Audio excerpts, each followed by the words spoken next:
ಟ್ರಸ್ಟಿಗಳಿಗೆ ಲೆಕ್ಕ ಕೊಡಿ ಅಂತ ಹೇಳಿ ಭಕ್ತರೆಲ್ಲ ಕೇಳ್ತಾ ಇದ್ದಾರೆ.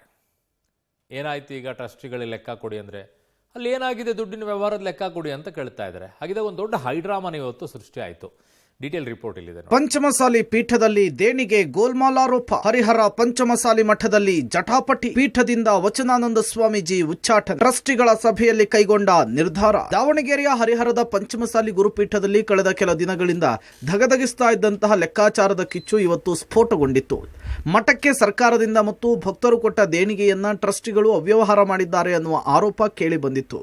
ಕಳೆದ ಮಾರ್ಚ್ 10ರಂದು ಪಂಚಮಸಾಲಿ ಗುರುಪೀಠದಲ್ಲಿ ನಡೆದಿದ್ದ ಟ್ರಸ್ಟಿಗಳ ಸಭೆಯಲ್ಲಿ ಆಡಳಿತಾಧಿಕಾರಿ ರಾಜ್ಕುಮಾರ್ ದುರುಪಯೋಗ ಹಣದ ಲೆಕ್ಕ ಕೇಳಿದ್ರು.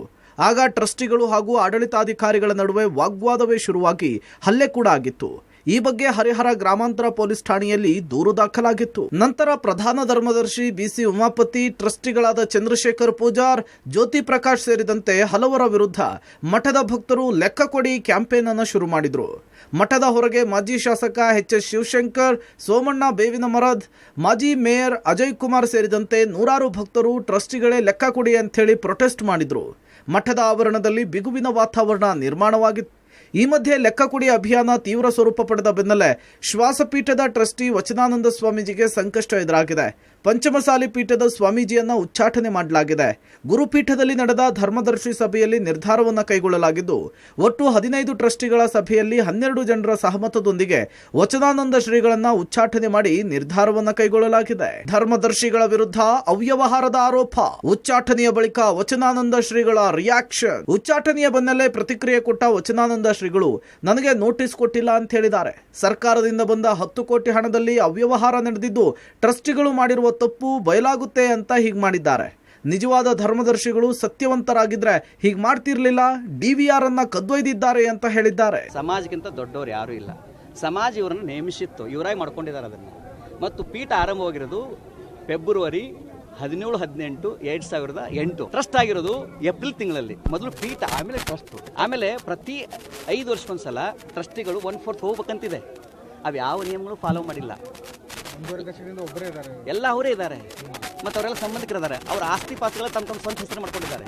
49 ನಿಮಿಷಗಳ ಕಾಲ ಮಠದಲ್ಲಿ ಆರಂಭದಲ್ಲಿ ಪೀಠ 2008ರಲ್ಲಿ ಎಷ್ಟು ಕೋಟಿ ಬಂತು, ಅದರಲ್ಲಿ ಎಷ್ಟು ಅವ್ಯವಹಾರ ಆಯಿತು, ಎಷ್ಟು ತಿಂದವ್ರು ಯಾರು ಅಂತ ಹೇಳಿದ್ರು. ವಚನಾನಂದ ಸ್ವಾಮೀಜಿಗೆ ಡೆಡ್ ಲೈನ್ ಕೊಟ್ಟಿದ್ವಿ, ಯಾವುದೇ ಸ್ಪಷ್ಟನೆ ಕೊಡದಿದ್ದಕ್ಕೆ ಉಚ್ಚಾಟನೆ. ವಚನಾನಂದ ಶ್ರೀಗಳ ಉಚ್ಚಾಟನೆ ಬಗ್ಗೆ ಮಾತನಾಡಿದ ಪಂಚಮಸಾಲಿ ಗುರುಪೀಠದ ಟ್ರಸ್ಟಿ ಬಾವಿ ಬೆಟ್ಟಪ್ಪ, ಸ್ವಾಮೀಜಿಗಳು ತೆಗೆದುಹಾಕುವುದಕ್ಕೆ ಸರ್ವ ಟ್ರಸ್ಟಿಗಳ ಸಭೆಯಲ್ಲಿ ತೀರ್ಮಾನವನ್ನ ಮಾಡಲಾಗಿದೆ. ಸ್ವಾಮೀಜಿಗಳೇ ಒಂದು ನಿರ್ಣಯಕ್ಕೆ ಬನ್ನಿ ಅಂತ ಹೇಳಿ ಗಡುವು ಕೊಟ್ಟಿದ್ವಿ. ನಾವು ಶ್ವಾಸಪೀಠದಲ್ಲಿ ಇರಬೇಕು, ಇಲ್ಲ ಹರಿಹರ ಪಂಚಮಸಾಲಿ ಪೀಠದಲ್ಲಿ ಇರಬೇಕು ಅಂತ ಕೇಳ್ಕೊಂಡಿದ್ವಿ.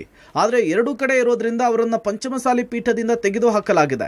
ಸ್ವಾಮೀಜಿಗಳು ಗೌರವಯುತವಾಗಿ ಮಠವನ್ನ ಬಿಡಬೇಕು ಅಂತ ಹೇಳಿ ಮನವಿಯನ್ನ ಮಾಡಿಕೊಳ್ಳಲಾಗಿದೆ ಅಂತ ಹೇಳಿದ್ರು. ನೀವು ಕೆಲವೇ ದಿನಗಳಲ್ಲಿ ಆ ಶ್ವಾಸಪೀಠವನ್ನ ತ್ಯಾಗ ಮಾಡಿ ಇಲ್ಲಿ ಬರಬೇಕು, ಪೂರ್ಣ ಟೈಮು ಇಲ್ಲಿರಬೇಕು ಅನ್ನುವಂಥ ಒಪ್ಪಂದ ಮಾಡ್ಕೊಂಡು ಅವ್ರನ್ನ ಕರ್ಕೊಂಬಂದಿದ್ವಿ. ಆದರೆ ಇವತ್ತು ನಾಳೆ ನಾಡ್ದ 1 ತಿಂಗಳು 2 ತಿಂಗಳು ವರ್ಷ ಅಂತೇಳಿ 8 ವರ್ಷ ದೆಬ್ಬಿದ್ರು. ಕೊನೆಗೂ ಕೂಡ 10ನೇ ತಾರೀಕು ನಾವು ಮೀಟಿಂಗ್ ಮಾಡಿದಾಗ 24ರ ಒಳಗೆ ನಿಮ್ಮ ತೀರ್ಮಾನ ಹೇಳ್ಬೇಕಂತೇಳಿ ಗಡುವು ಕೊಟ್ಟಿದ್ವಿ. ಆದ್ರೆ ಅವ್ರು ಇಲ್ಲಿ ತನಕ ಕೂಡ ಅವ್ರು ಯಾವ ಅಭಿಪ್ರಾಯ ನಮಗೆ ಹೇಳಿಲ್ಲ. ಆದ್ದರಿಂದ ಇವತ್ತಿನ ಸಭೆಯಲ್ಲಿ ಅವರನ್ನು ಉಚ್ಚಾಟನೆ ಮಾಡುವ ತೀರ್ಮಾನ ತೆಗೆದುಕೊಂಡಿದ್ವಿ. 2 ಹಡಿಗೆ ಮೇಲೆ ಕಾಲಿಟ್ಟೆ ದಡ ಮುಟ್ಟಕ್ಕೆ ಆಗೋದಿಲ್ಲ. ಇದು ದೊಡ್ಡ ಸಮಾಜ, ರಾಜ್ಯ ಬೇರೆ ರಾಜ್ಯದಲ್ಲಿ ಸಮಾಜ ಇದೆ, ಓಡಾಡಬೇಕಾಗತ್ತೆ, ಪೂರ್ಣ ಇರಬೇಕು ಅಂತಕೊಂಡು ಒಪ್ಪಿದ್ರು. ಆದರೆ ಆಗಲಿಲ್ಲ. ಅದಕ್ಕಿಂತ ಮುಖ್ಯವಾಗಿ 20/4/2018ರಲ್ಲಿ ಪ್ರಮಾಣ ವಚನ ಕೊಟ್ಟಿದ್ದವರಿಗೆ ಅಲ್ಲಿ ಸ್ಪಷ್ಟವಾಗಿ ಹೇಳಿದ್ದೀವಿ. ಏನು, ಪಂಚಮಸಾಲಿ ಸಮಾಜದ ಉನ್ನತಿಗಾಗಿ, ಸೇವೆಗಾಗಿ ನಾನು ಸರ್ವತ ಟ್ರಸ್ಟಿನ ಬಯಲಾ ಪ್ರಕಾರ ನಡೀತೇನೆ ತಗೊಂಡು ಪಂಚಮಸಾಲಿ ಮಠದ ಮುಂಭಾಗ ಹೈಡ್ರಾಮಾ. ಟ್ರಸ್ಟಿಗಳಿಗೆ ಚಪ್ಪಲಿ ತೋರಿಸಿದ ಭಕ್ತರು. ಹರಿಹರ ಪಂಚಮಸಾಲಿ ಗುರುಪೀಠದಿಂದ ವಚನಾನಂದ ಸ್ವಾಮೀಜಿ ಉಚ್ಚಾಟನೆಯ ಬೆನ್ನಲ್ಲೇ ಭಕ್ತರು ಕೆಂಡವಾಗಿದ್ದಾರೆ. ಮಠದ ಟ್ರಸ್ಟಿಗಳು ಹೋಗ್ತಾ ಇದ್ದ ವಾಹನಗಳಿಗೆ ಚಪ್ಪಲಿ ತೂರಿದ್ದಾರೆ. ಕೈಯಲ್ಲಿ ಚಪ್ಪಲಿಯನ್ನು ಹಿಡಿದು ಆಕ್ರೋಶ ಹೊರಹಾಕಿದ್ದಾರೆ. ಲೆಕ್ಕ ಕೊಡಿ ಎಂದಿದ್ದಕ್ಕೆ ಉಚ್ಚಾಟನೆ ಮಾಡಿದ್ದಾರೆ ಅಂತ ಹೇಳಿ ಭಕ್ತರು ಕಿಡಿಕಾರಿದ್ದಾರೆ. ಇದರಿಂದ ಕೆಲಕಾಲ ಪಂಚಮಸಾಲಿ ಮಠದ ಮುಂಭಾಗ ಭಾರಿ ಹೈಡ್ರಾಮವೇ ಸೃಷ್ಟಿಯಾಗಿತ್ತು. ಸದ್ಯ ಸ್ಥಳದಲ್ಲಿರುವಂತಹ ಪೊಲೀಸರು ಭಕ್ತರನ್ನ ಹೊರ ಕಳುಹಿಸಿಕೊಟ್ಟಿದ್ದಾರೆ. ನಾವಿಲ್ಲಿ ಬಂದಿರತಕ್ಕಂಥವ್ರು ಪಂಚಮಸಾಲಿ ಸಮಾಜದ ಬಾಂಧವರು ಬಂದಿದ್ದೀವಿ. ನಾವೇನು ಉಗ್ರಗಾಮಿಗಳಲ್ಲ. ನಾವೇನು ಸೊಂಟದಲ್ಲಿ ಗನ್ನನ್ನು AK-47 ಬಂದೂಕನ್ನು ಹಿಡ್ಕೊಂಡು ಬಂದಿಲ್ಲಲ್ಲ, ಅಥವಾ ಏನು ಹಿಂದೆ ತಲವಾರು ಮಚ್ಚು ಕೊಡ್ಲಿಯನ್ನು ಹಿಡ್ಕೊಂಡು ಬಂದಿಲ್ಲಲ್ಲ. ನಮ್ಮ ಸಮಾಜದ ಒಳಗೆ ಪ್ರವೇಶ ಮಾಡಲಿಕ್ಕೆ ಆರಕ್ಷಕರು ನಮಗೆ ತಡೆ ಹಿಡಿತಿದ್ದಾರೆ ಅಂತಂದರೆ ಅವರು ಯಾವ ಬಲವಂತಕ್ಕೆ ನಮ್ಮನ್ನು ನಿಲ್ಲಿಸ್ತಾ ಇದ್ದಾರೆ. ಒಂದೊಂದು ರೂಪಾಯಿನೂ ಕೂಡಿಟ್ಟು ಇವತ್ತು ಇಂಥ ದೊಡ್ಡ ಮಠವನ್ನು ಕಟ್ಟಿರ್ತಕ್ಕಂಥದ್ದು.